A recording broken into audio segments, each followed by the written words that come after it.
This month we've got Dr. David Morris. He's a GP in Kendal in the Lake District. And the Lake District is a fantastic place for walkers. And I can see Dr. Morris looks as though you're a walker and enjoy the outdoors. And as part of a new way of looking at it, Dr. Morris was adamant that we weren't going to get another talk telling us all the same things that we've already heard about B12 deficiency. We were going to watch what he'd already said, use our own existing knowledge of B12 deficiency and ask questions. On one hand, I have some backup questions, not very many because the talk was quite comprehensive.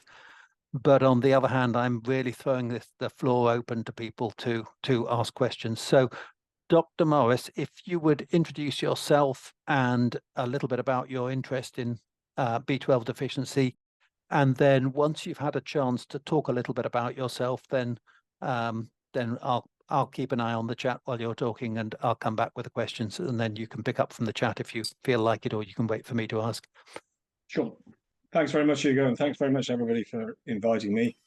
So I've been working as a doctor for 30 years and 11 days precisely. I've been a GP for the best part of 22 of those years. My initial interest, I guess, in B12 was I used to, in 1999, run an NHS, started running an acupuncture clinic in the NHS. Did that for about 10 years in the Midlands. And one of the things I became interested in is the metabolic factors that make pain persist. And along my journey, that's where I first became perhaps interested in vitamin B12. For whatever reason, like a dog with a bone, I never let it go. And here I am talking and teaching about it quite a lot. And in case anybody's never heard of it, the biggest issue I have with B12 is something called the Dunning-Kruger effect, which is if you know very little about a subject, you don't realize how ignorant you are and you believe you know a lot. And I would say that the state of play on B12 across the board in conventional medicine is largely inherited by people with the Dunning-Kruger effect. So I like to spend my time unpicking that, educating, and quite often banging my head against a fairly hard wall, but doing my best not to bleed. You're muted, Hugo. The big challenge with Dunning-Kruger effect is that the people who sound confident are the ones that we have been sort of genetically prepared to believe, and the ones who sound confident are the ones who don't know what they're talking about, and the ones who don't sound confident and therefore we don't trust because they don't sound confident are the ones who are saying, well, yes, it's that, but these are some mitigating factors, and are actually talking much more sense. And so the Dunning-Kruger effect has the double effect that the audience also tends to believe the wrong person. Yeah, I would concur. One of the questions we have from Liz is, why does Dr. Morris recommend not injecting more than every other day? That was a fair question. I'm not sure there's a definite set answer to that. Other than that, it's believed that if you have really high serum levels, then you end up losing more in the urine, and consequently probably unnecessary or unhelpful to inject more than alternate days. But there are people out there who do and feel they need it. So I suspect from the vast majority of people it's not necessary, but there's nothing wrong with people who feel they need to. It won't do you any harm. And I know there are places which give 5 milligrams every other day, which is obviously a lot more than most of the doses anyway, and seem to feel that's necessary. So I guess that's my answer. I think we certainly observed there. When we were supplying B12 in the days before we got the warning letter from the yellow card people. I've forgotten what their four initials are. There was a group of people with a particular disease who said they needed 25 micrograms per day, every day, to mitigate the symptoms. And I have to conclude it wasn't placebo effect. They genuinely did use that much, but we couldn't afford to supply that kind of quantity. So I think everybody's different, but it was one specific disease. It was one neuropathy, particular type. I think it may have been the one called ALS. and it just so happened that that's what it needed. That was one I picked out. Linda Chilvers says, I've asked many clinicians over the several weeks about B12 and only just one has heard about it. You're finding the same sort of problem. Why do you think that is, David, and how do we get around it? Okay, so at the danger of sounding like a conspiracy theorist, it's worth remembering that conventional medicine was set up in direct opposition to naturopathic and non-pharmaceutical medicine in the 1912 or 1910 Flexner report in the USA. The Germans had got there first, but that was how it was set up. And it was deliberately done to suppress other methods of practicing medicine. And medicine, my undergraduate training, it's been some time ago now, but I genuinely can't remember any training on nutritional medicine at all. It is just not on the radar of conventionally trained medics, apart from a little bit about iron, a little bit nowadays about vitamin D, and pretty much nothing else. I think that's the simple answer. And for whatever reason, despite the name vitamin, which means vital amine, conventional medicine doesn't think they're vital at all. I took a rather more sympathetic view, which is that we are a developed nation, and therefore it's a slap in the face to suggest that there might be nutritional deficiencies in a developed nation. And therefore, we're deliberately saying we refuse to learn about nutritional deficiencies, and we believe we must have the right nutrition, even though modern food doesn't contain food. As a way of sort of phrasing that in a more acceptable way, but fundamentally, I believe the same as you. Yeah. Yeah, I mean, I think one should not be too surprised about the level of ignorance. My most favourite comment on the file set of results with the summary of the B12 144 was tell the patient to eat more greens. And that came from a doctor who had been practicing for 35 years. So I've seen a video video saying eat more greens to get B12. Absolutely. So the absolute opposite. It's interesting that the B12 collection of B vitamins, the collection of B vitamins comes from so many different sources. How they ended up as a single collection, I don't know. Yeah. When B9 comes from greens and B12 comes from anything but greens. I see a question here.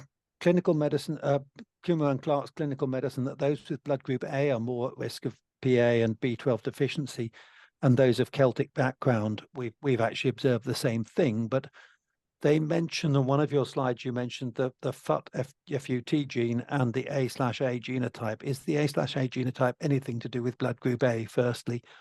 No. And secondly, and I was going to ask you more about the A/A genotype, but secondly, do you think there's any connection with blood groups, to stick to the beginning of the question? I've not observed enough, because we don't routinely in medicine collect people's blood groups, so I don't necessarily know how the vast majority of my patients' blood groups are. They may well be. I mean, the FUT gene is just an excretory gene, and all I was pointing out, this is another reason why serum B12 is unreliable. I think it's highest in the Scandinavian population, and I found it very fascinating. I work near Barrow-in-Furness, which is a little peninsula. We make our nuclear submarines, and now Australia's and all sorts of other people's. And I would have said it's not so much that people didn't move out of Barrow, but historically very few people have moved into Barrow. So I think the Scandinavian genes are high there, and that's one of the areas where I found unbelievably high levels of B12 deficiency, including in scores of adolescents.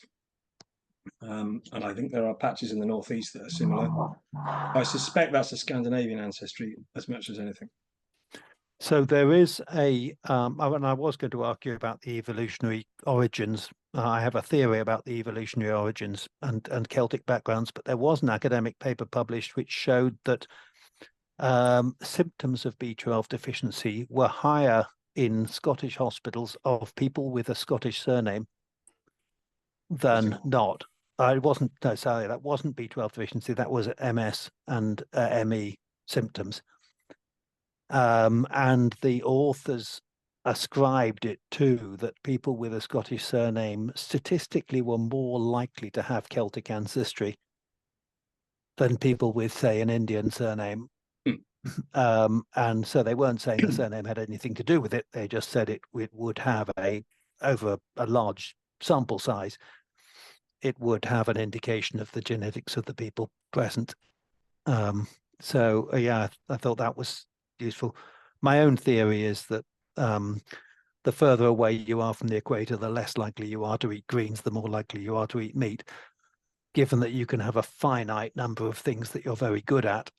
Then if you're close to the equator where you eat greens, then you become very good at recycling B12.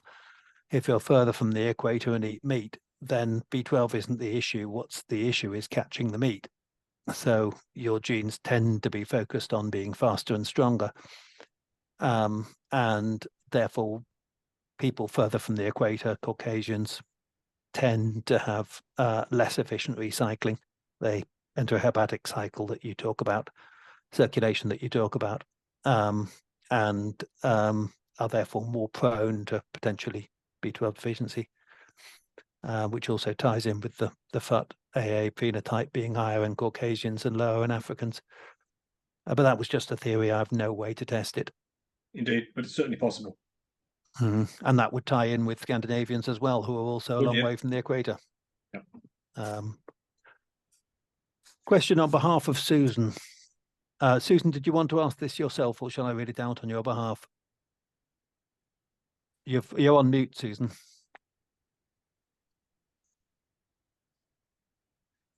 I don't think Susan's heard, but basically Susan's had issues of getting tiredness and stuff, and she's on injections. She's self-injecting, so she's wondering why she's still feeling tired. Emma Knight's just said you should maybe have more frequent injections, but you know her MCV was like over 100 when I checked her results. So I don't know what Dr. Morris thinks about that. Well, this kind of answers. Sorry, it's the surname is Sean, so I don't know what the first name is. Question at 1908 about what other vitamins and minerals are needed.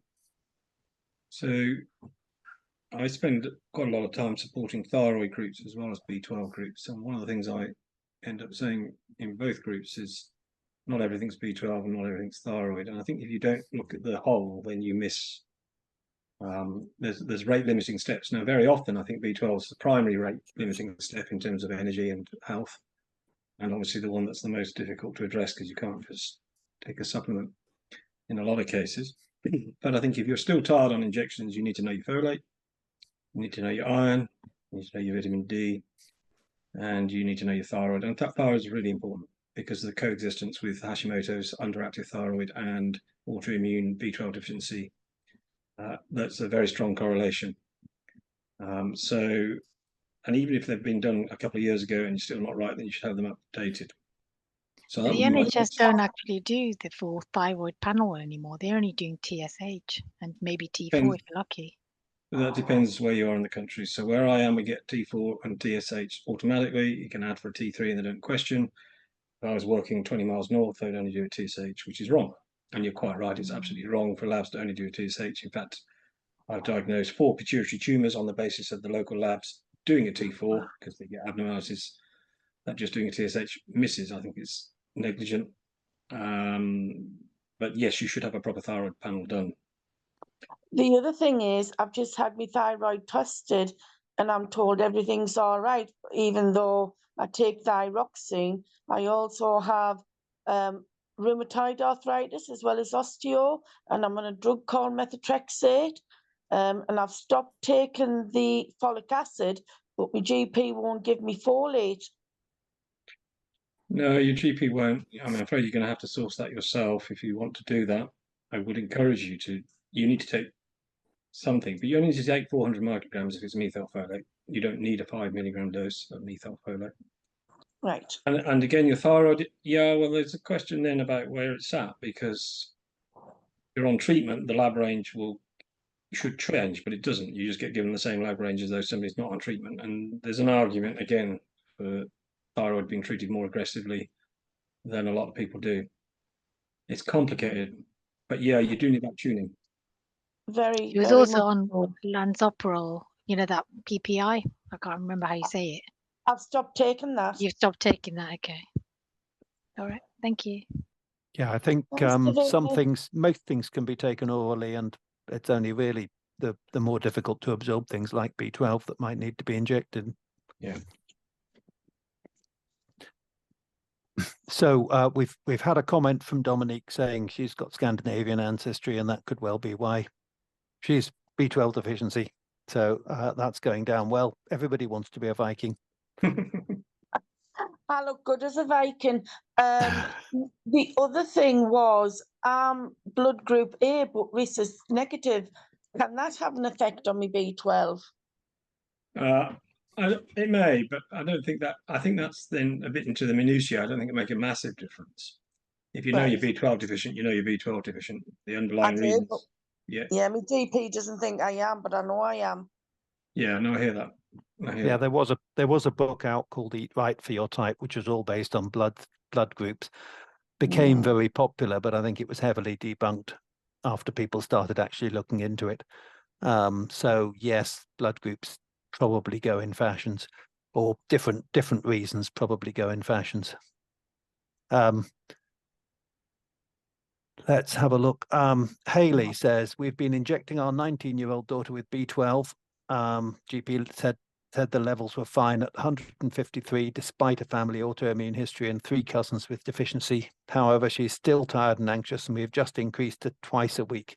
Is there anything else we should do? She's very reluctant to go to the GP.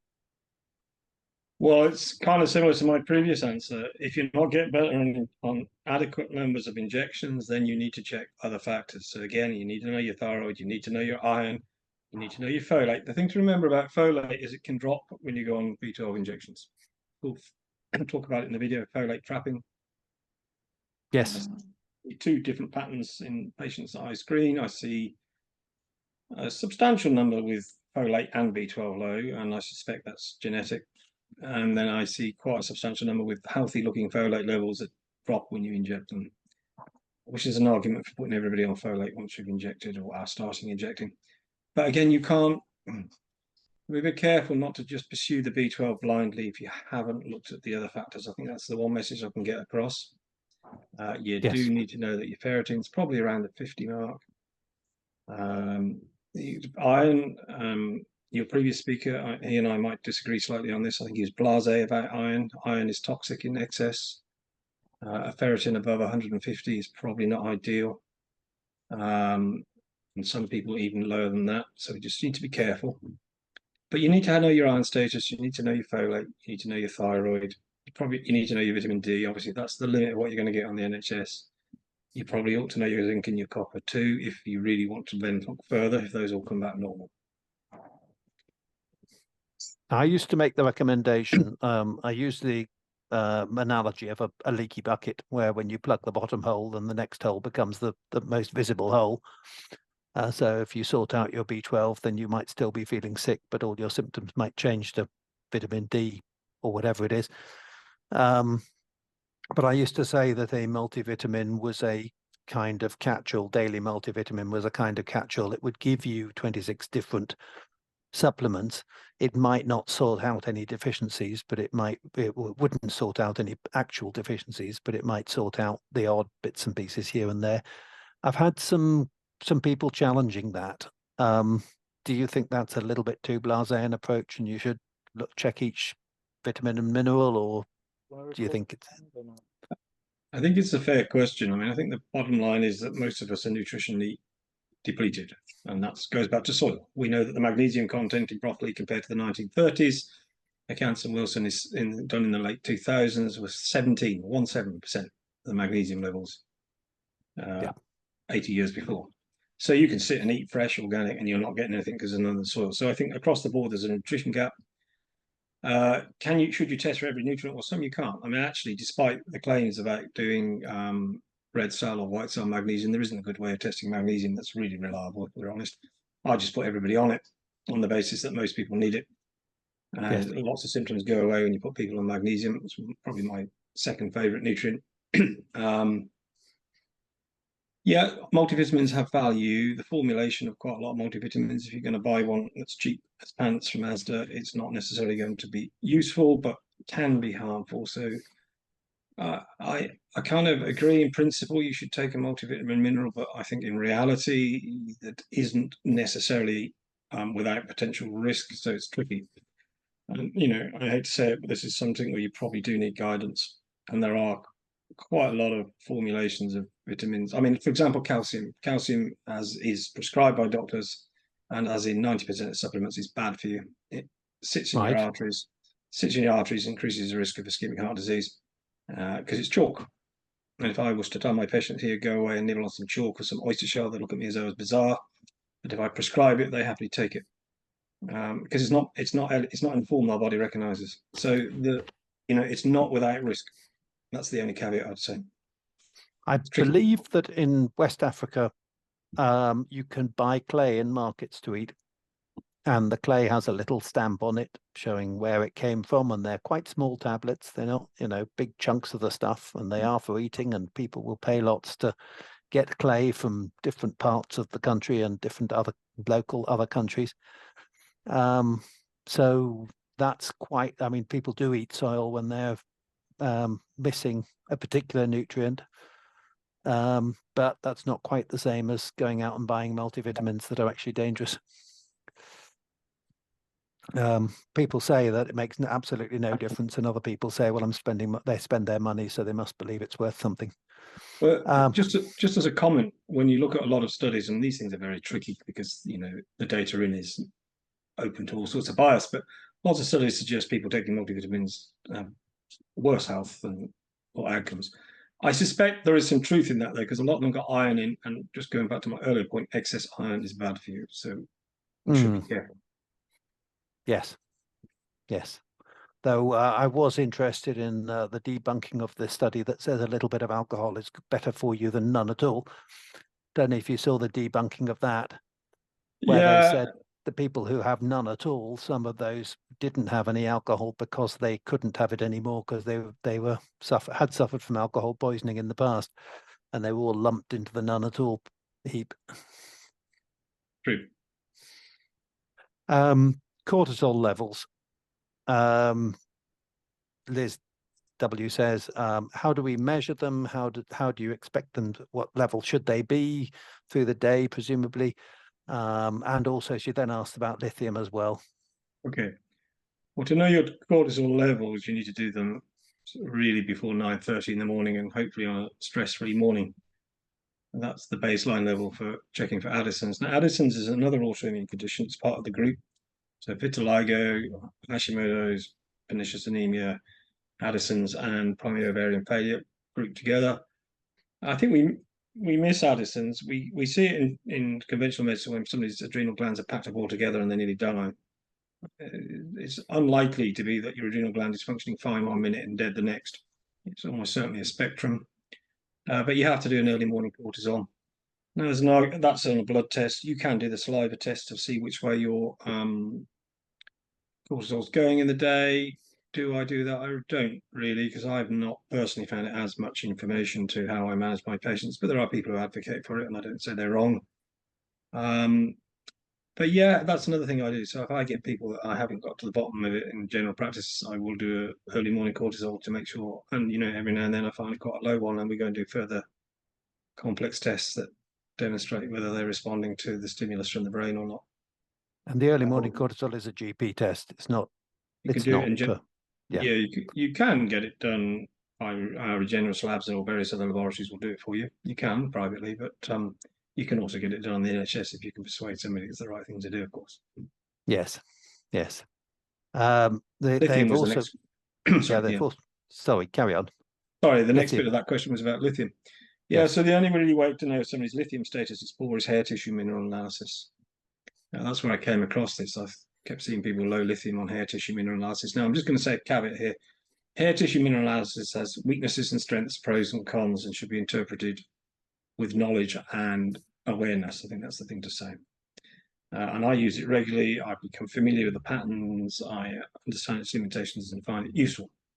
There'll be doctors out there, Sarah Marhill's the one who say, oh, no, it's a waste of time. We respectfully disagree on that. But hair tissue mineral analysis does tell you about lithium. And lithium is a trace alter element. We need some. We needed to get B12 in our cells, and we also need to stabilize our brain energies. But you can't test for it because the lab testing for blood's lithium is only for pharmaceutical doses, which are several magnitudes higher. So yeah, that's the only way to know. I now use a product from Nutralink, which is 1.5 milligrams, and I think that's perfectly benign and safe for anybody to take. You probably could just take it and see if you feel better. There's a chap who's written, he's a child psychiatrist from the USA, written Lithium, the Cinderella element, and he advocates that now. I don't think he worries too much. He just puts everybody on that dose, and it seems perfectly safe and benign. Yes. Yes. And it is a useful thing to do. If you think your injections aren't helping, I have had a lot of people that adding in a low dose of lithium has made a difference. Yes. Absolutely. I've found that you really do need to play around a little bit and find out what works for you. For me, I found that I needed the adenosylcobalamin as an oral, not as an injection, as well as the methylcobalamin. Different people responding to different things. Certainly a basket of vitamins and minerals. Different people find that they're short of different things. And you need to experiment as you've just described. And there are certain things that are always safe, like magnesium, like lithium, in the right dosage.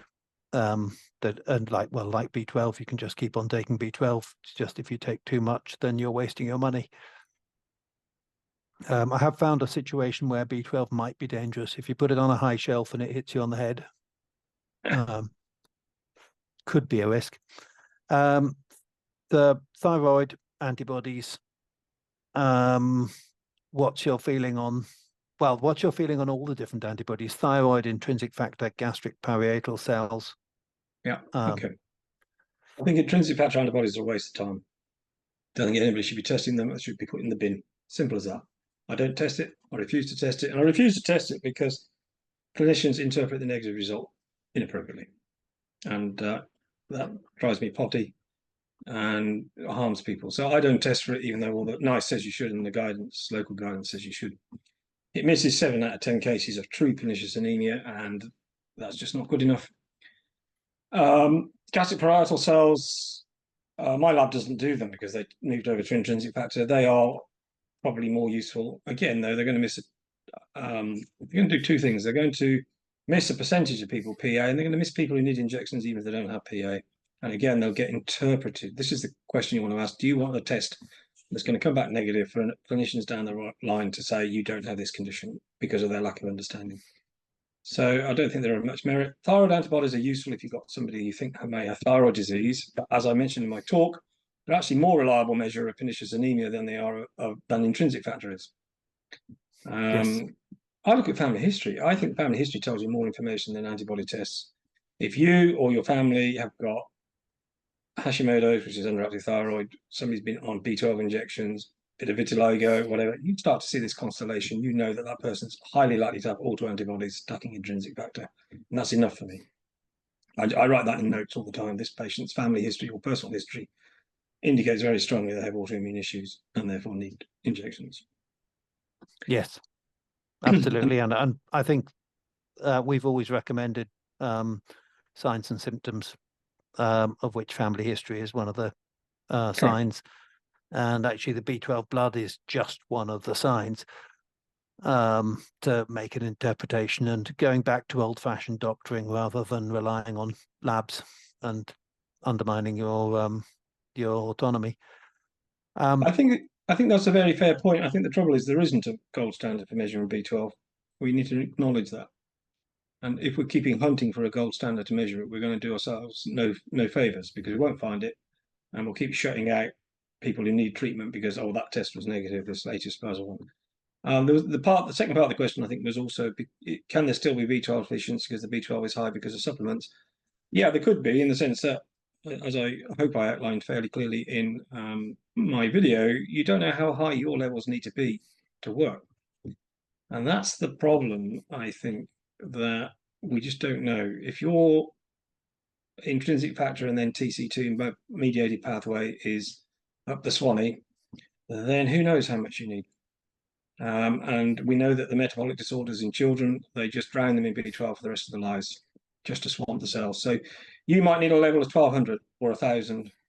I certainly, if somebody's on injections, and I don't do this very often, but occasionally get an test done before their injection's due.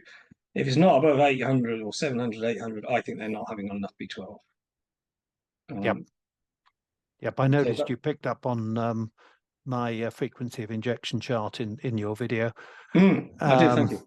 And it's absolutely, people need different frequencies, and Yeah. and as you say, if you do a test when someone's on treatment and it's anywhere lower than really off the top of the scale, then there's something wrong.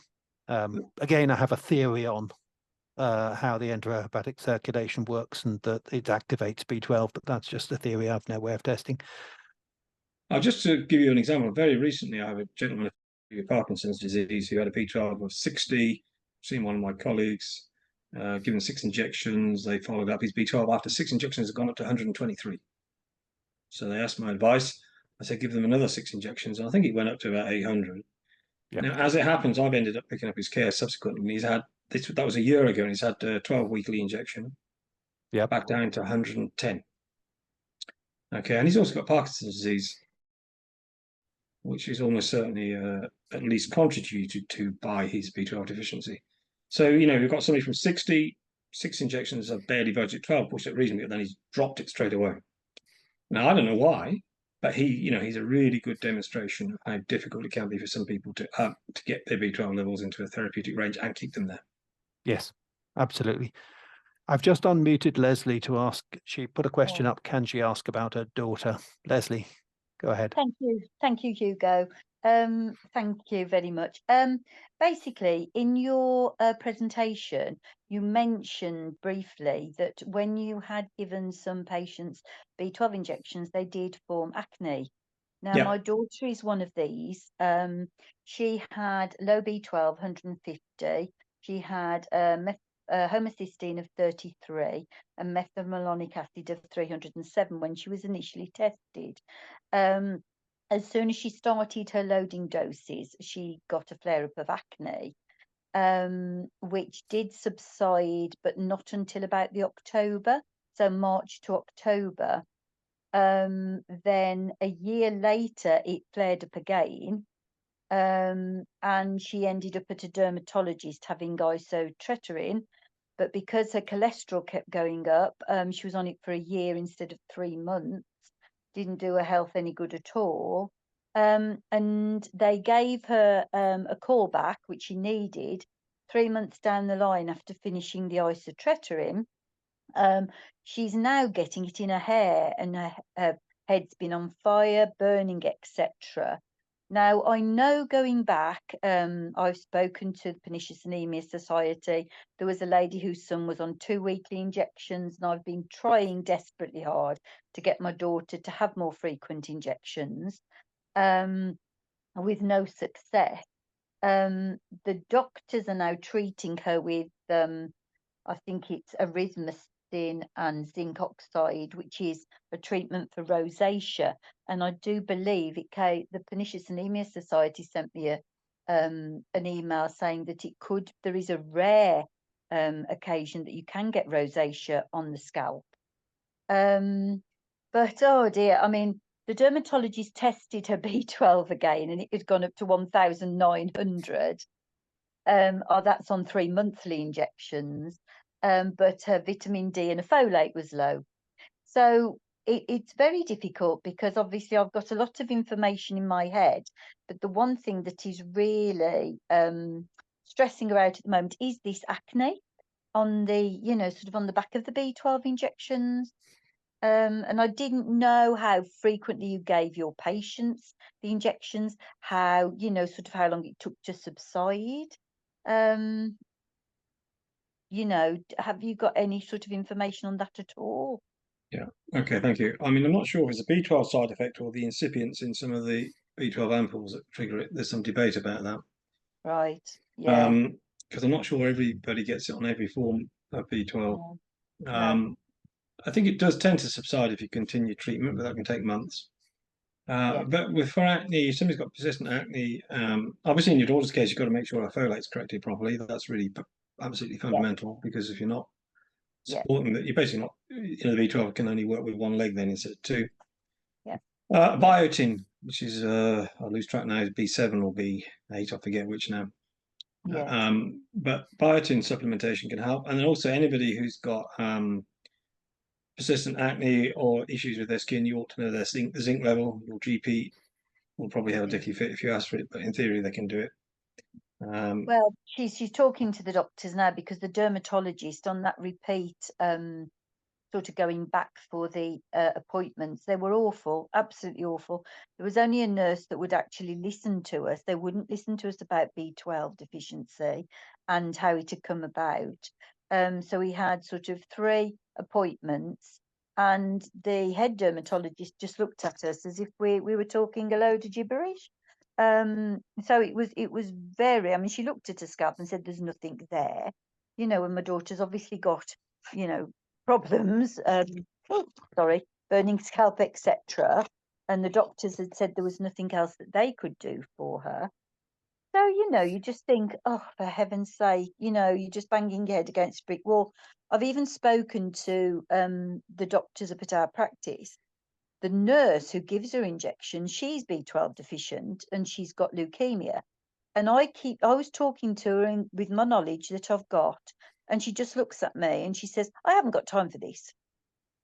You know, and you know, I'm trying to help her, you know, sort of say, well, you know, the 13 weeks probably isn't up. We know people whose, you know, blood's been a lot healthier and, you know, sort of you recover better with B12.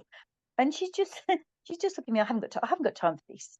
Just okay, you know, just so Yeah. frustrating all the time.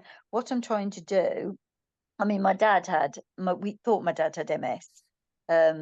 Unfortunately, he had a lumbar puncture and had a massive heart attack. So we never sort of found out whether he did have MS, but he had all the symptoms, which obviously B12 deficiency, definitely, he definitely was B12 deficient. And my mom had mental health issues. So both sides of the family with the genetics. And my husband has reactive arthritis. He has an inflammatory condition. You know, so the signs are there. I know she's B12 deficient. I know she had, you know, sort of tingling in her hands when she was deficient. She was falling asleep everywhere. She was so poorly. And I said to her the one day I'd been listening to somebody on the radio about Addison's, and I said to her, I said, I think you may have Addison's with your symptoms. And she said, oh, don't be silly, mother, you know. But she was falling asleep everywhere we took her. It was awful. Yes, it's certainly a challenge, and as Dr. Morris says, it could be a whole variety of different things. And Yeah. it's wrong to say everything's B12, and we don't. And Dr. Chandy was very particular about that. He said if he followed down his chart and said it's likely to be B12 deficiency, he then said if they don't respond to the B12 supplementation, then I'll presume it isn't B12 deficiency. And even if they did respond to the B12 injections, when she started the loading doses, she said to me, she says, my eyes are coming alive, my body's waking up. Yeah. You know, she definitely was B12 deficient when she started the loading injections. It's just this side effect of acne. And I know she's gone to one every 3 months now. And I guess the point that Hugo's making is that if you, even when you've addressed that and other things arise, then you think of other things. Yes. But I would suggest Yeah. make sure her folate's sorted, see if you can get somebody to measure her zinc, and consider a biotin supplement. Lovely. Yep. Thank you so much. Thank you. Oh, and I have got Scottish excellent. Yes. heritage as well. Yes. So our theory on this reversing out syndrome, these symptoms that occur when you start getting injections, is that a lot of people get the side effects or get the reversing out syndrome and back off on the injections. So they're bumping along in order to get up to replete B12 levels. They've got to get through the symptoms. That's why we called it reversing out syndrome, because it was the symptoms that you'd had when you were going into B12 deficiency that you then got on the way back out. And a lot of people bump and then bump and then bump and then they never push through. And I don't think we had anybody longer than 10 days on reversing out syndrome. The skin was the most common. of various types. We even had someone who came up with lumps all over under their skin, which again went away. The kind of chicken skin, not chicken pox, chicken skin. You mentioned a white patch of hair, I think, and that was another of the symptoms that Dr. Chandy said was an easy indicator to say, right, this person you really should be considering for B12 deficiency because of the white patch of skin. White patch of hair, I mean, on their head. It's rare, but it has its own name, and I've forgotten what the name is. Poliosis seems to be the normal name, but I think it's named after a particular physician who documented it as well. Right. Oh, bless you. Thank you so much for that. Excellent. Someone's asked about doing genetic testing for familial B12 deficiency. Is it worth doing? Sorry, that's a broad question for what specific bits familial? B12 deficiency. Are you well, as a general, no, probably not. I mean, there isn't much in the way of genetic testing that's valuable at the moment. There are research tools, and I think we're going to probably identify transcobalamin receptor abnormalities and the various other things in the future. But how quickly that will move into mainstream medicine is anybody's guess. Probably very slowly. So at the moment, I'm not sure there's anything out there that's that useful. Yeah, I think if you know you've got Scandinavian or Scottish ancestry, it still doesn't make any difference. Either you feel that you've got the symptoms of B12 deficiency or you feel you haven't. But it doesn't hurt to say, I know I've got ancestry that might make me prone to it. Kay, who's up at 4 a.m, asks, she says her arsenic level was very high originally. So that would that have meant that she was not methylating at the time, and what would have made the B12 deficiency start? Kay's in Australia, in case you're wondering why it's 4 a.m. there. Yeah. Okay. So yes, it's a very good marker of poor methylation. I suspect it's the most reliable marker we've got, actually, because elevated homocysteine doesn't happen always with poor methylation. Just bear that in mind. Depend on genetic reasons why that doesn't happen for some people.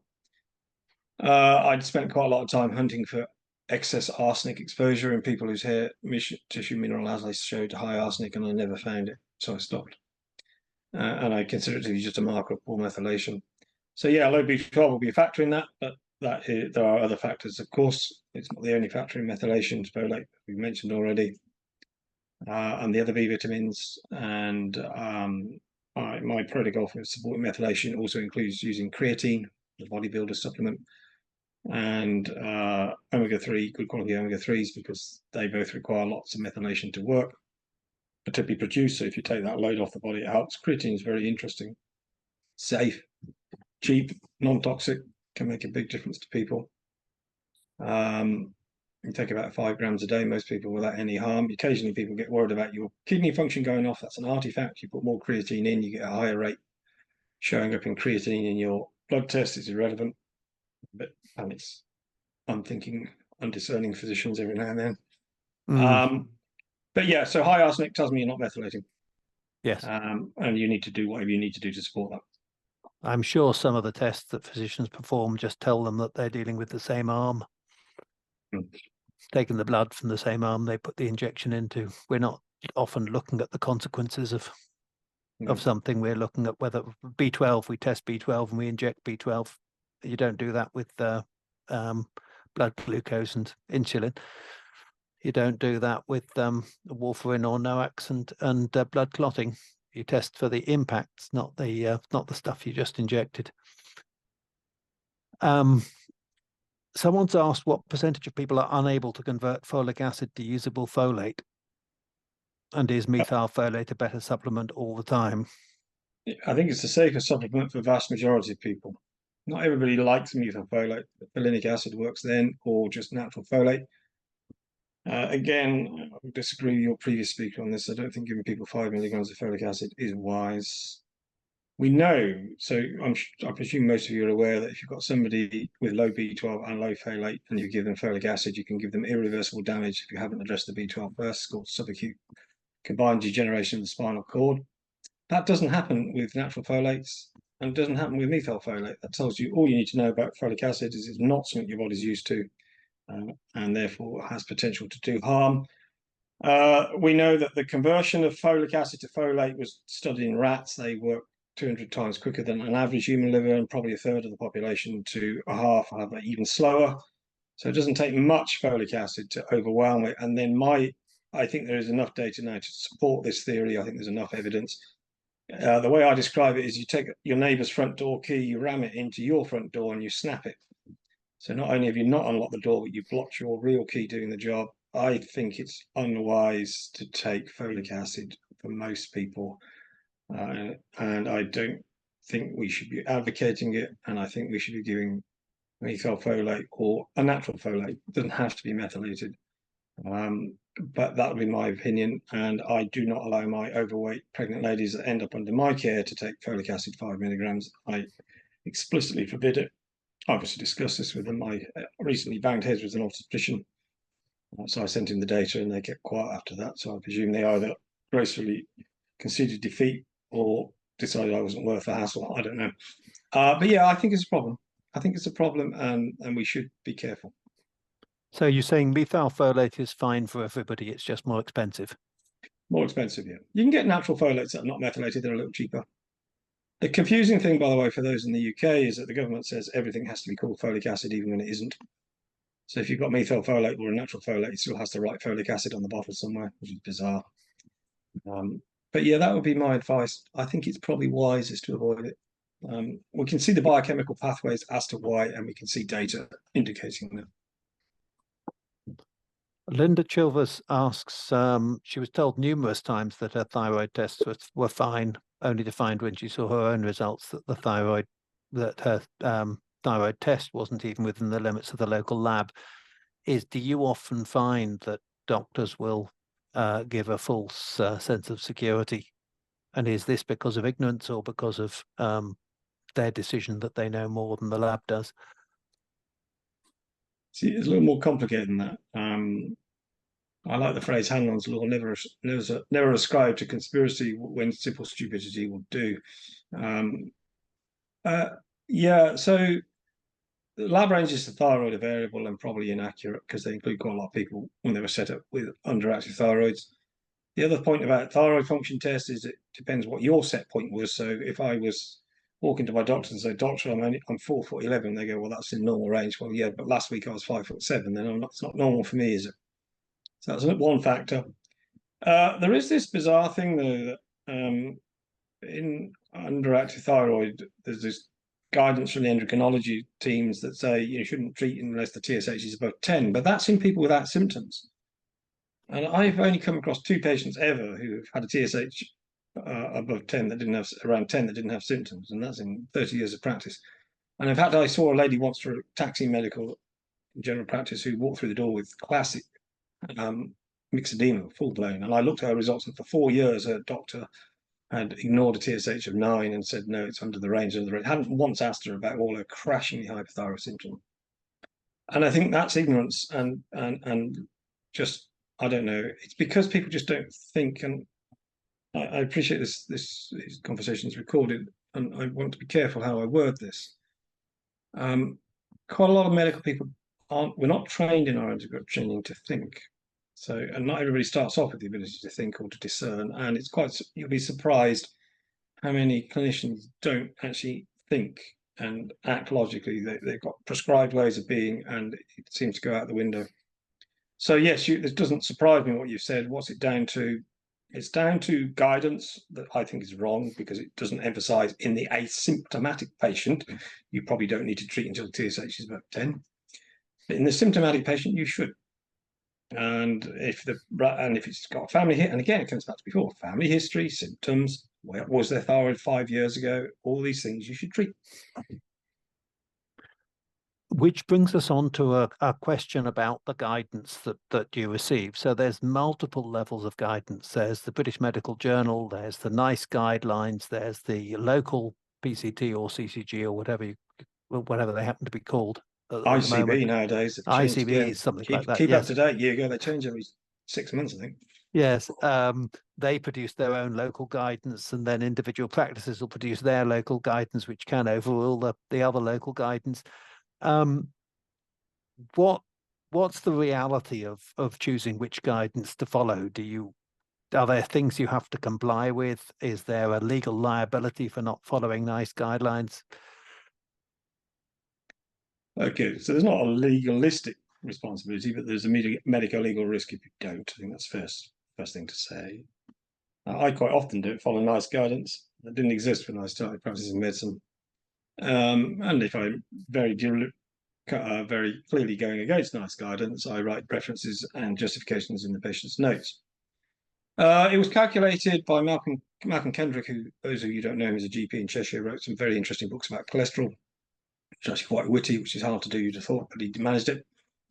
And he in one of his blogs, he talks about somebody actually calculated for primary care physicians in the USA, if they followed and adhered to the guidance for every patient they saw, just routinely in a day, it would take them 27 hours to follow the guidance of work, just follow, never mind all the other bits of the patient, anything that fell within a guidance pathway. So we're overwhelmed with guidance. Like a lot of things, you put rubbish data in, you're going to get rubbish guidance out. So quite a lot of the issues with NICE are that there's very poor data going in. I think NICE have done a much better job on their most recent B12 than they did before. Before it was just utterly dreadful. Now it's reasonable to poor, I would say. I'll give them quite a lot. To be fair, they've shifted quite a long way from where they were. Let's be gracious. I teach registrars, trainee GPs, as we many years ago used to call them. I teach medical students intermittently, and I've currently been teaching an FY2, which is a doc that's been a doc for about a year today. It's quite easy for me to be quite blasé about guidelines because I've learned how to practice medicine before they came in and everything was prescribed. I feel very sorry for clinicians that were brought up in a generation where everything was, here is the guidance, because actually it teaches you to practice in a way, and it's very hard then to not practice that way because you've been stuck in that way. So yeah, it is a problem. And people are more ready to sue as well. Yeah, I think that's also true. Yeah. Nick writes, after years of weekly B12 injection prescription, my new GP has refused to put me on and has moved me to 3 months. I'm declining. How can I convince him? Failing that, how can I get B12 from Germany? Well, you get it. Okay, the answer is you won't convince him. I've given up. Sorry, that sounds really negative. It's not. It's just a fact of life. If you've got a GP that's entrenched in that view, you're not going to persuade them. If they've opened their mind to it and listened and willing, you will. But if they've already said that, you're not. Somebody shut a door in your face. There's not a lot of merit headbutting it. Germany. I mean, I get supplies from Germany. I use PayPal because then you don't need to worry about the postcode. And I've never had a problem doing it. And I'm afraid that's what I do, and I get quite a lot of private inquiries about how can you persuade, and I will write letters and I will send people information because sometimes they're coming against a clinician that just doesn't know and is willing to learn. But if they've gone down that route and they've got no joy, then I just say don't go down that route, sort it out yourself. Yeah, we certainly have a doctor book scheme where you can request a book to give to your doctor, but we always say we won't send them to doctors unsolicited because they will get to the front desk and the front desk will put them in the bin. It might be a book, but they get books from pharmaceutical companies all the time. So we're happy to send out books for people to hand over in person. We're happy for doctors to request a book, in all cases free of charge, and we'll send them to doctors, nurses, other healthcare professionals, care professionals as well. But not unsolicited. As you say, if someone's not going to read it, they're not going to read it. And I get the dry powder from Oxford Biosciences rather than the ones from Germany, but I found it exactly like you did. I found that if you buy it using PayPal, you don't have to worry about putting a postcode in. The other thing is I don't know about the dry powders, I can't comment at all, but it doesn't hurt as much. The German imported does not hurt as much. That's universal experience, which is interesting. I think it's probably just slightly less viscous, which makes the difference. Yeah, could be. Yes. My theory is it's at room temperature. And the that'd be cold, the that'd be cold true. triggers the that but yeah, No, but that'd be true of injectables that we use in the NHS. They're not kept in the fridge. They kept right. it room temperature too. So I don't think that's the reason. No. Mm. Oh, well, it maybe I know the nurses were, compared to Dr. Chandy, the nurses were a lot more heavy-handed with the needle. But most GPs, I think, are quite heavy-handed with needles because they don't do it often enough. I've skipped over Richard's question about parietal cell damage. He's been diagnosed with gastritis, and at endoscopy examination, he was told the parietal cells cannot be tested. With parietal cell dysfunction, how will this affect the production of intrinsic factor? I wasn't sure if you'd already really covered that, or if you want to answer that Well, I mean, separately. if parietal cells are dysfunctioned, you won't get intrinsic factors, so you're not going to absorb, utilize, or recycle B12. So you're either going to need to take mega oral doses, which probably won't work, or inject. That's the simple answer to that. Yep. And but my theory the recycle was that it turned inactive B12 to active B12, so it floats around in the blood, gets shoved down into the liver and bile duct and duodenum, and then reabsorbed in a way from the TC2, from the intrinsic factor, that it can be bound to the TC2. So it's kind of, there's a big store of inactive that has to go through the enterohepatic circulation in order to be activated. That may be complete rubbish. It's just a theory from me, but it looks like there's quite a lot of other nutrients that go through the enterohepatic circulation. Yeah, I mean, I think the simplest way of looking at it is, of course, is that actually it's the free unbound intrinsic factor coming down that catches it, and I think that's Yeah. probably the biggest that makes it recycle so efficiently. So Yes. if you break that, that's why it just disappears so quickly. I think That's probably why the some people will lose their levels of B12 very, very rapidly, far Yeah. more rapidly than it could go out in the urine. correct, absolutely. My husband is on methotrexate and steroids for sarcoidosis.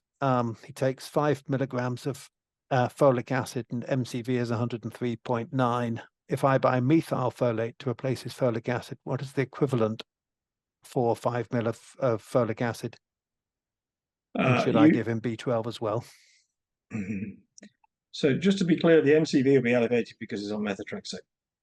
Methotrexate elevates your MCV because it affects cellular division. So you end up with big cells. So you're never going to get the bit. That's not a useful marker anymore in your husband. Right.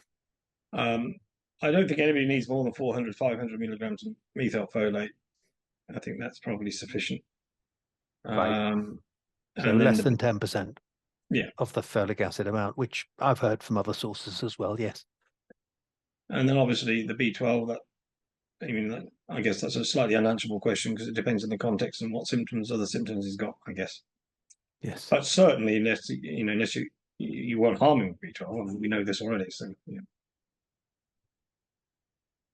It seems, Davina asks, it seems like the symptoms of iron and B12 deficiency and low thyroid are very similar. Do you have charts of optimum levels in these areas and the dosing that maybe have helped to us so we can check against our own results? As GPs say, all is okay as levels are all within range, but we know they're being measured against, they're being measured against the non-symptomatic population rather than the sick population. Yeah, I mean, that's slightly too complex to answer, but I would just say this, that the labs are sexist when it comes to iron because they give women lower ranges than men. Yes, menstruating women run lower iron doesn't mean they need less. This is international, just a blind spot in medicine, I think ferritin levels, again, just briefly, the only way to know somebody's iron status is to do a bone marrow biopsy, which is a bit extreme. But we have markers of iron deficiency, and ferritin is probably the best of them. And for most people, you want a ferritin around the 50 mark. So the lab will say below 11 above 11 is normal for a woman, above 25 for a man. Both cases, they're probably iron deficient. Yes. Thyroid is more complex. Labs have improved. My local lab used to say the TSH above 4.5 was abnormal, has now gone to 3.6. But when I trained originally, there were labs saying TSH of 6. And you get lab variants. So I was lucky enough to work with a clinical biochemist when I was in acute medicine as a house officer, and then Liz. And her husband was hypothyroid, and his GP would do the test. They'd go to the local teaching hospital, and he'd be told he was fine. He'd be falling asleep, and his hair was dropping out on his desk. she'd do a blood sample, bring it to her own lab at the District General Hospital, and they would be clearly abnormal. So you've got all sorts of complexities. And if in doubt, sometimes you need to just repeat them or go somewhere else. I think the answer is that I can't say, apart from question, ask what your previous results were. And yes, iron probably needs to be higher than most labs say. I think that's true. Yeah. I know with B12 and pregnant women that we found the strange observation that 4 out of 5 pregnant women, the B12 went up, and 1 out of 5, the B12 went down.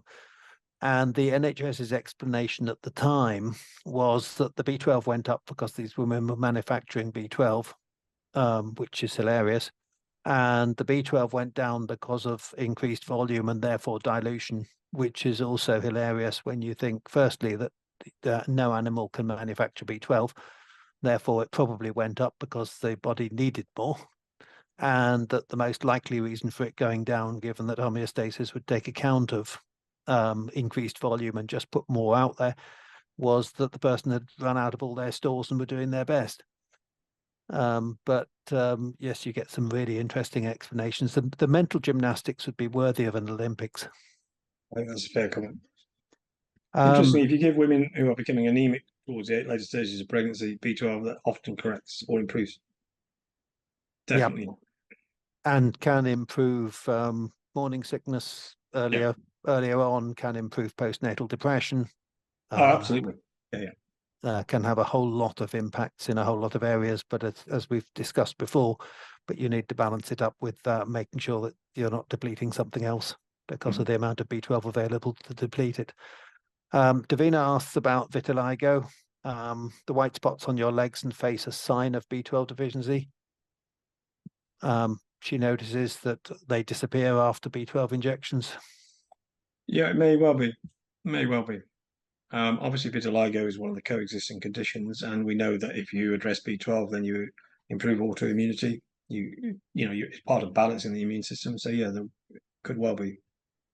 Yes, it's one of the ways that Dr. Chandy got interested, because he got vitiligo in India, which meant he was cursed and couldn't marry. And B12 managed to reverse that, and he was able to get married. There you go. So, well, I suppose it looks like leprosy as an instant view. So, is there a link with cholesterol?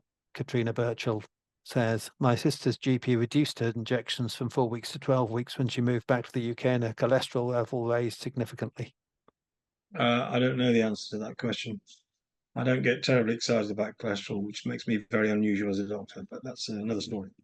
Yep, I feel the same. Cholesterol's there because we need it, and is managed by our bodies at the levels we need, and they're going to vary through the day, through the month, through the seasons. And different people have different needs. I personally think cholesterol was brought up as a way for the sugar industry to cast the blame on someone else. Yes, I think that is almost certainly true. I concur with that assessment. Homer asks, in the thyroid system, clearly TSH is not always enough, but in the calcidiol-calcitriol hormonal system, the prohormone calcidiol is always enough. Is that correct? Do you have a view on that lot of vitamin D stuff? It's a bit too complex to answer that. I would have to remind myself of some of the biochemistry. I mean, I'm not quite sure. Yes. Clearly, the TSH is not always enough. If the question is levothyroxine always enough? It's not always enough, then that's true. Some people need D3. I can't comment really about the calcidiol-calcitriol. I'm not sure. Absolutely fine.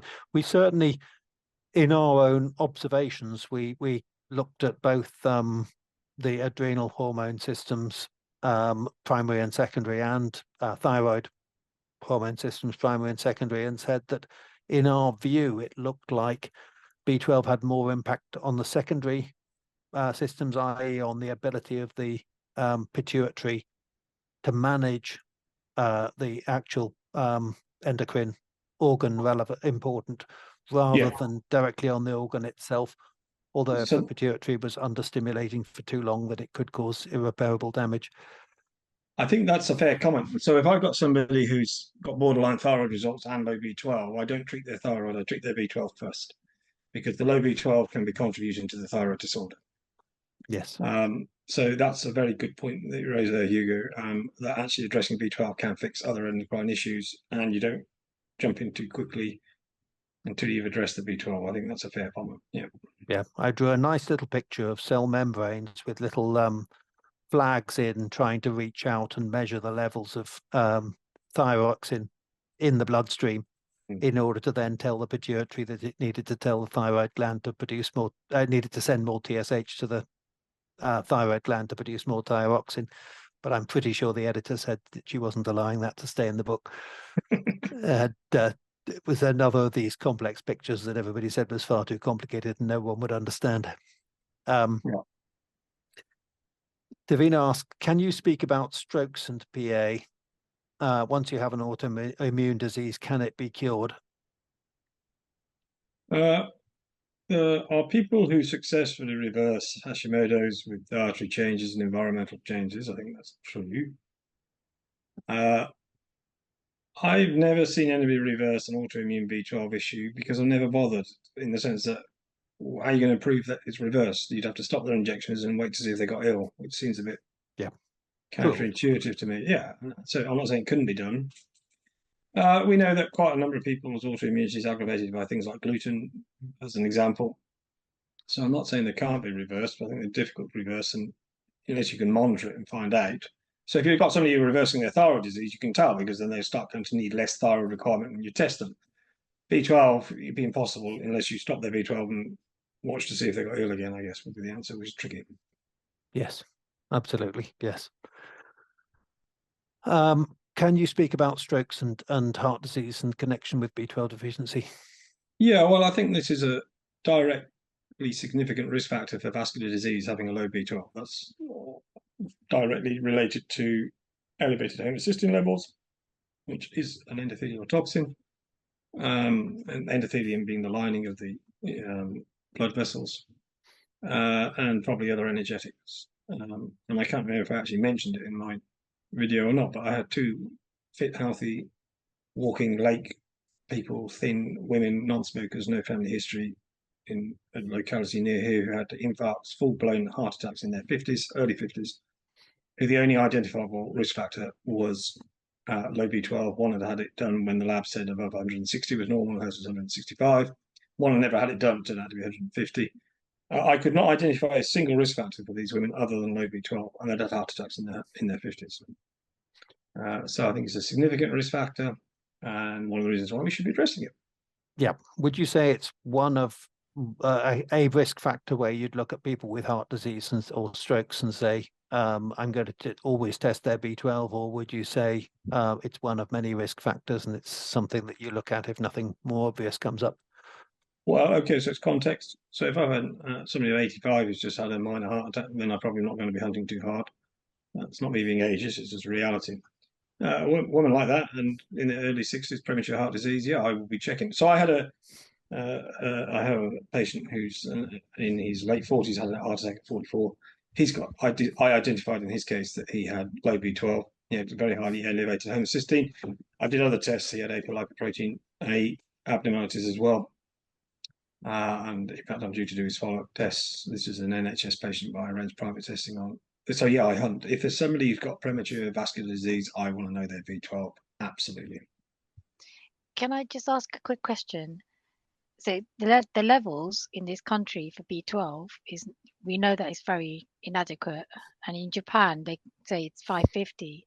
Now I read that anything below 550 raises your homocysteine. So to me, it's a no-brainer. Why wouldn't you have it as a minimum? Doesn't make sense to me. Well, no, it doesn't make sense to me. I don't dispute that at all. But this goes back to the earlier question was asked about, why do doctors not understand these things? Because they're not trained to understand these things. I don't think it's not deliberate. It's just the way the system is. Obviously, where I get cross is when I find colleagues that are unwilling to learn, and that annoys me.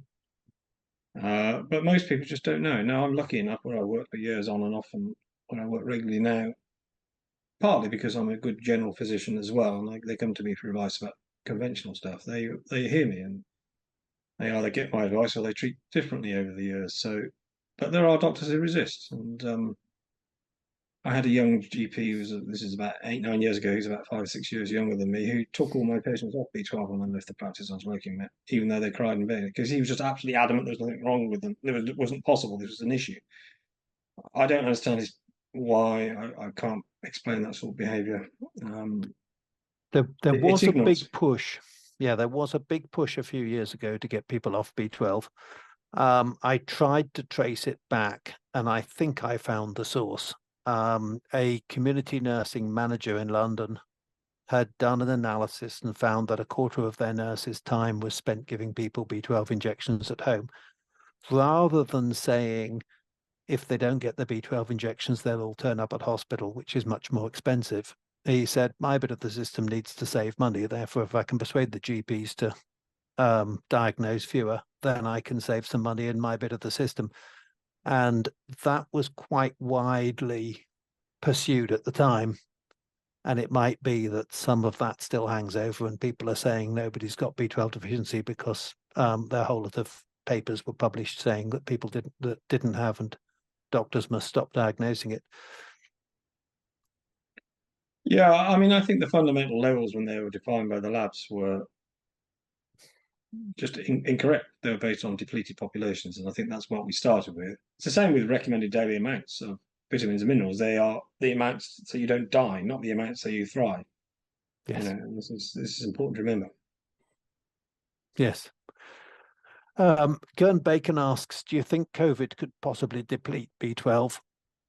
That's been my observation. Yeah, I didn't collect the data, but I wish in some ways I had. But both COVID and people who have reactions to the jab, if you've got a pre-B12 relatively recent and you get one, then they will all have dropped. And people who have reactions to the jab and people who have bad do's with COVID have all got methylation issues, low B12 or folate or something going on universally in my experience. And I've looked pretty hard for obviously the last 3 or 4 years. And there was somebody in the USA who was advocating intravenous B12 as a treatment for COVID. They may well have been right. Certainly a factor in it. But yeah, so that's just an observation. You know, there are people who would say, well, that's just anecdotal, but it's an observation. There's nothing wrong with that. I've seen plenty of these people. I've observed this. I didn't keep the data because you don't think when you start to see something interesting, it's going to be interesting. You've seen enough and you go, oh, we should get the data. But such is life. Dr. Chandy took the view that any form of stress could deplete nutrients, including B12, and just as a result of responding to the stress. So that was his theory as to why 4 times as many women have B12 deficiency as men, is that women are going through this constant cycle of breaking down the womb and rebuilding it. And that's a huge toll on the body, and inevitably is going to use up more B12. So if they're not taking more in, then they can't keep up. Yeah, there'll be multiple factors. I think probably there is something specific around the spike protein that did something to B vitamins. I suspect that's true, but I don't know that for certain. It just seems there's other people saying the same. It's not just me. It just seems to be particularly clear drop we see in people when you look. Here's a personal question. Does Dr. Morris run a private B12 clinic? And if so, how do we contact it? I don't run a private B12 clinic. I do some private medicine. I am in the process of transiting to do more over the next, I'm going to say 6 months.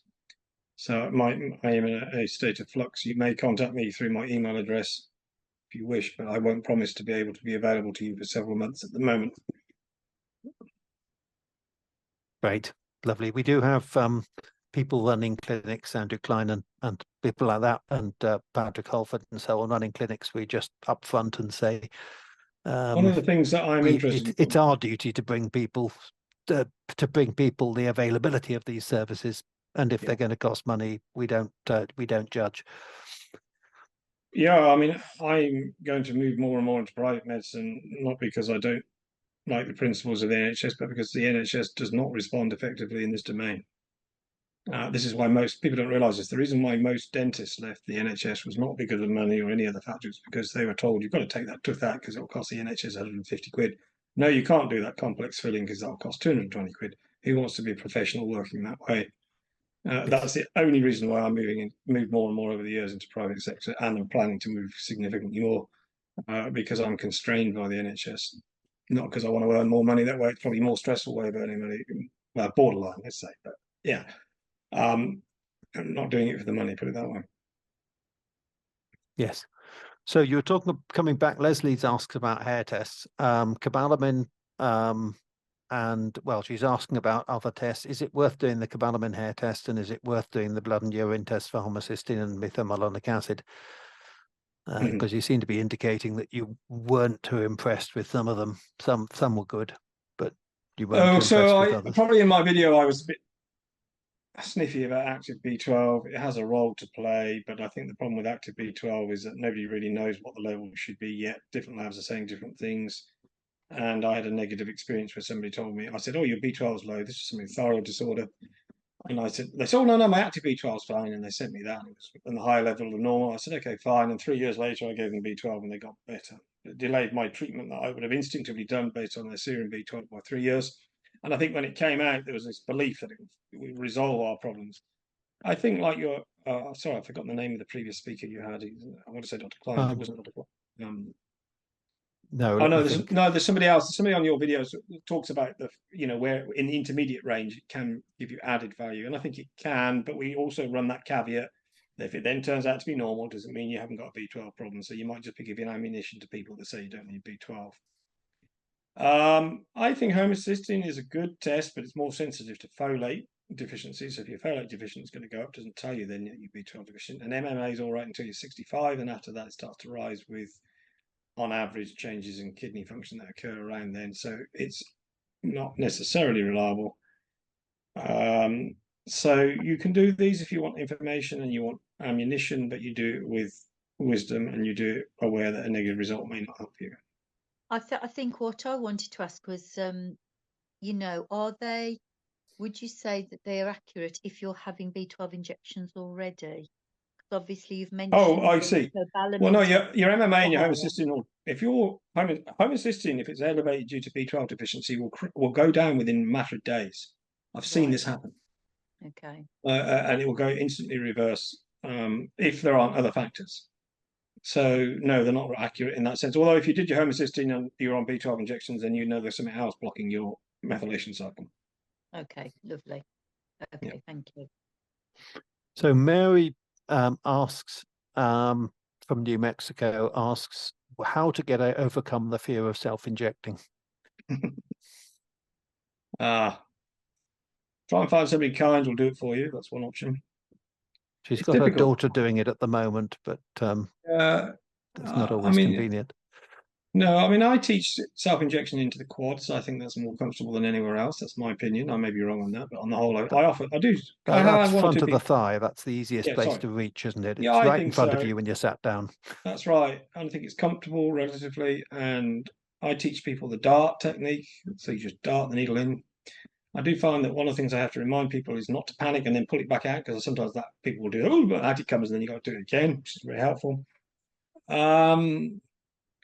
Numbing cream can help. A bit of lidocaine, what we use for children for having blood tests, that does numb it. It certainly numbs the needle going through. It doesn't numb the injection, but it numbs the needle going through, which helps. That's probably something I would, if you're really fearful, then I would use numbing cream just to give you some reassurance. Angela uses ice block, ice block.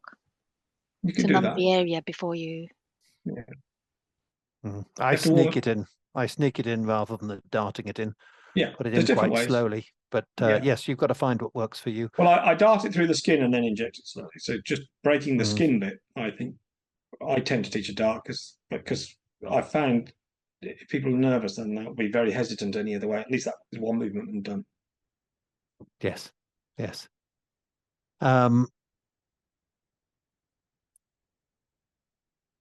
Let's have a look. There's a question about what level should lithium be. Somebody's written there. Yes, that's unanswerable. Right. In this context, so the blood levels of lithium won't tell you anything because you can't test for it. Yes. when you do a hair tissue mineral analysis, it gives you a comparison to the rest of the population. And so it tells you, are you 1% and 99% of people got more than you, and or are you 50% now you're halfway there? I would say if it's less than 50%, then you need some lithium. So if Yes. you're on the wrong half of the population level, it may be that everybody needs some lithium. So even the highest, and nowadays I'm quite relaxed about giving it to people if I think they've got other symptoms that suggest it. Yes. Mary's complaining that I said front of the quad, and she says the picture she has is more to the side. I can't put my leg on the screen because it'll blur it out on the basis it's not a face. But I do it on the bit that's easiest to reach, that I can get to with both hands. There's not a lot you can do to how I harm choose. yourself in that area. It's all pretty much muscle. You aren't going to harm yourself. The muscle, unless you're very, very, very thin, and it isn't a huge layer of fat either, so you don't need a long needle. I use the 12 millimeter ones, and I put them right up to the syringe, the full depth, 12 millimeters deep. Oh, she says she hit a nerve. Yes, you will hit the nerve every so often. There are nerves. They cover about 10% or less of the area that you might inject into. So every 10 injections, you're going to hit a nerve. Yeah, I mean, I think the lateral side of the thigh, roughly where your hands hang down, there's the lateral cutaneous nerve there, where those of you that are male will understand at school, your mates used to give you a dead leg. The women will all shake their head and go, "What's that about?" So yeah, you probably want to avoid that on the absolute outside of the thigh. But other than that, it's pretty benign. Yep. So we're just about hitting, we're not quite hitting half past, but we're about to hit half past. And at half past, I'm going to allow you to leave and probably leave myself. Laura's asked, are there any links between Graves' disease and B12 and stomach ulcers? Sounds a lot like they're all symptoms of B12 deficiency. So Graves' disease is the opposite form of autoimmune thyroid disease to Hashimoto's. It's autoimmune. I think the Graves' disease is much, much rarer than underactive, much, much less. I would say for every case of underactive thyroid, I would see probably 100 cases for every one that's overactive.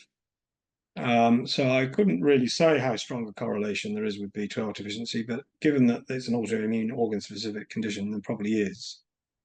But just not enough numbers to say. Yes. Our observation in Chinwell with Dr. Chandy was that if you hit the pituitary, which controls the thyroid, then it could go either way. Not in numeric terms, yes, hypo is more common than hyper, but it could go either way because you'd hit the pituitary rather than the organ itself. And that's the secondary version of the various diseases.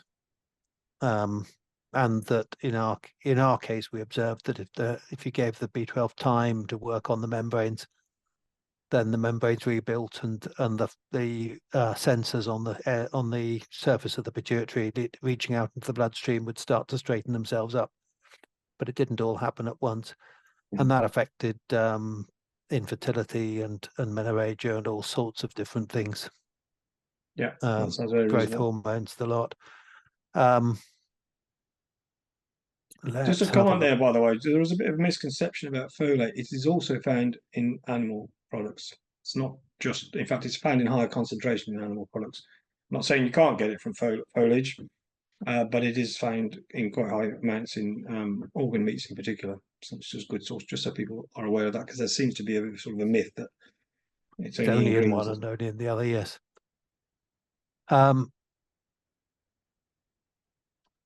Julia M asks, what to say to someone who asks why you need injections so frequently, like every other day? Well, tell them, I think the key is that, and that, you know, for me, understanding this was one of the things that sort of made me understand B12 better, was the recycling. When you're not absorbing it and utilizing it, you're also not recycling it. So if you're utilizing it and absorbing it, we know that you can go many, many years before you run out. So efficient. So, but once you're not absorbing it and utilizing it through the intrinsic factor pathway, whatever's gone with that, you are no longer recycling. So you'll be shedding it very quickly, potentially. So I would just say, yes, because I can't recycle it as well as I can't absorb it. Yep. And wave that chart that you had in your presentation. from the Dr. Chandy's book. You mentioned, sorry, I've had a question here from Simone using about liposomal B12 to get into the lymphatics. Do you think there's any place for any of these special preparations? Look, it would be a Dunning-Kruger effect if I said no for certain, but I can't see why you would need to get it into the lymphatics or why you would want it in liposomal when it's a water-soluble vitamin. It's not entirely true because we know ascorbic acid sometimes liposomal, but that's more about getting it into you, not giving you gastrointestinal effects. I'd be I'd be surprised if it made significant material difference. I heard an extraordinary situation where someone was suggesting a spray, nasal spray of B12 in sesame seed oil. And their argument was that because it was water soluble, it was trying to get away from the oil, and therefore it would be forced into the membrane from the oil. And I was saying, but aren't quite a lot of people allergic to sesame? Yeah, it seemed to be an extraordinarily risky way to push the stuff around. I wouldn't be advocating it, put it that way. But as you say, it's easy to say no and turn out to be totally wrong. We've reached 12:30 now. Thank you very much for that. What happens now is that Richard gets the video. We have a look at it and work out what we're publishing and what we're not publishing. When you get a bit nervous, then we take that out, and then you get to see it, David, before it goes live, and you get to say, no, I want another bit taken out, or you missed out this bit and I thought I was really brilliant on that bit. And then it goes live, and that's why the videos do take a while to come out and end up on the website, because we get them checked by the person who did the speaking and by the people whose questions were asked. So thank you very much for joining us. I hope I'll be able to call on you in a year's time to come back and see everybody again.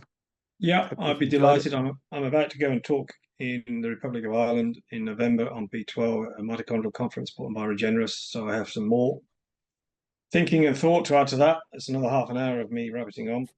Excellent. So yes, I'll be happy to come back again. Yes, you probably do have to speak to doctors, even if you don't have to speak to patients. Patients are probably self-educated, and the doctors have got too much on to manage to find time for B12. That's true. Thank you. Thank you all. Thank you, Thank you, everybody. Dr. Morris.